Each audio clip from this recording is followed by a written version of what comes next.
Hello வணக்கம். இன்றைக்கி இந்த வீடியோவில் என்ன பார்க்க போகிறோம் அப்படின்னா, ரேஷியோ அண்ட் ப்ரொப்போர்ஷனில் சில கான்செப்ட் ஆல்ரெடி நிறைய பேசிக் கான்செப்ட்ஸ் பார்த்துருக்கோம். அந்த பேசிக் கான்செப்ட்ஸ் யூஸ் பண்ணி கொஷின்ஸ் கேட்டால் அதை எப்படி சால்வ் பண்ணலாம் அப்படின்னு பார்க்கலாம். சரி, இப்போது சில கொஷின்ஸில் கேட்குறாங்கன்னு வச்சுக்கோங்களேன். இப்போது கம்பேர் 5:7 அண்ட் 2:3. ஸோ இதில் ரெண்டு ரேஷியோவில் எந்த ரேஷியோ பெருசு அப்படின்னு கேட்குறாங்கன்னு வச்சுக்கோங்களேன்.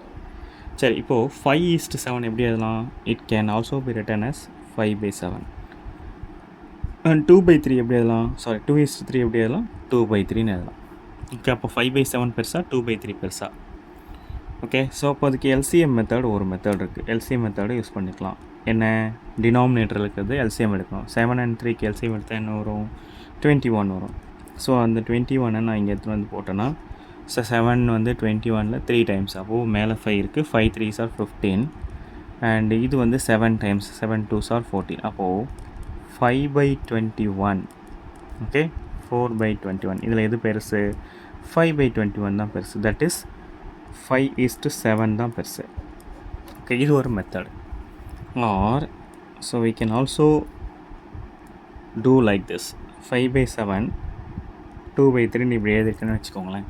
ஃபஸ்ட்டு வந்து பார்த்திங்கன்னா இதை க்ராஸ் மல்டிப்ளை பண்ணுங்கள். 15 5 3s are 15. அப்புறம் இதை பண்ணுங்கள். அப்புறம் 5 2s are 14. அப்போ இது எது பெருசாக இருக்குது? 15 தான் பெருசாக. அப்போது 5/7 தட் இஸ் 5:7 தான் பிகர் அப்படின்னு சொல்லலாம். சரிங்களா? ஸோ இந்த ரெண்டு மெத்தடில் எந்த மெத்தட் வேணாலும் யூஸ் பண்ணிக்கலாம்.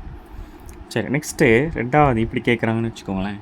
இப்போ A:B:C is equal to 2:3:4 and 2A minus 3B, okay, 2A minus 3B plus 4C is equal to 33.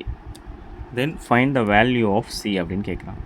So இதில் வேல்யூ ஆஃப் C என்ன அப்படின்னு கேட்குறாங்க. A:B:C வந்து 2:3:4 and 2A minus 3B plus 4C is equal to 33னா, so அப்போ இதோட சியோட value என்ன அப்படின்னு கேட்குறாங்க. சரி, இப்போ A is equal to 2னா, ஓகே சார், அதாவது A is equal to ரேஷியோவில் இன் டேர்ம்ஸ் ஆஃப் ரேஷியோவில் 2னா, இப்போ அதோட வேல்யூ என்ன வரும்? 2 இன்ட்டு ஒரு காமன் டேர்ம் எனக்கு தெரியாது எக்ஸு. இது வந்து ஏவோட நம்பர், நாட் அ ரேஷியோ. ரேஷியோவாக பார்க்கும்போது 2. இந்த 2வோட ஒரு காமன் டேர்மை மல்டிப்ளை பண்ணும்போது ஓகே என்ன வேல்யூ கிடைக்கும்? ஏவோட வேல்யூ கிடைக்கும். அதே மாதிரி 3யோட சேம் காமன் டேர்மை மல்டிப்ளை பண்ணும்போது பியோட வேல்யூ கிடைக்கும். அதாவது நெக்ஸ்ட்டு 4ஓட சேம் காமன் டேர்மை மல்டிப்ளை பண்ணும்போது சி கிடைக்கும். அதாவது இங்கே காமன் டேர்ம் என்னென்னு நமக்கு தெரியாது, அதனால் 2x அப்படின்னு வச்சுக்கிறேன். ஓகே, தனியாக இருக்கும்போது 2x அப்படின்ற போது அந்த ஏவோட வேல்யூ தனியாக இருக்கும்போது 2ன்றது ரேஷியோவாக இருக்கும். ஸோ காமன் டேர்மோட மல்டிப்ளை ஆகும்போது it will be converted as a value, அதாவது நம்பர் ஆகிடும். சரிங்களா? ஸோ அப்போ A is equal to 2xனா B is equal to 3x and C is equal to 4x ஆகிடுமா?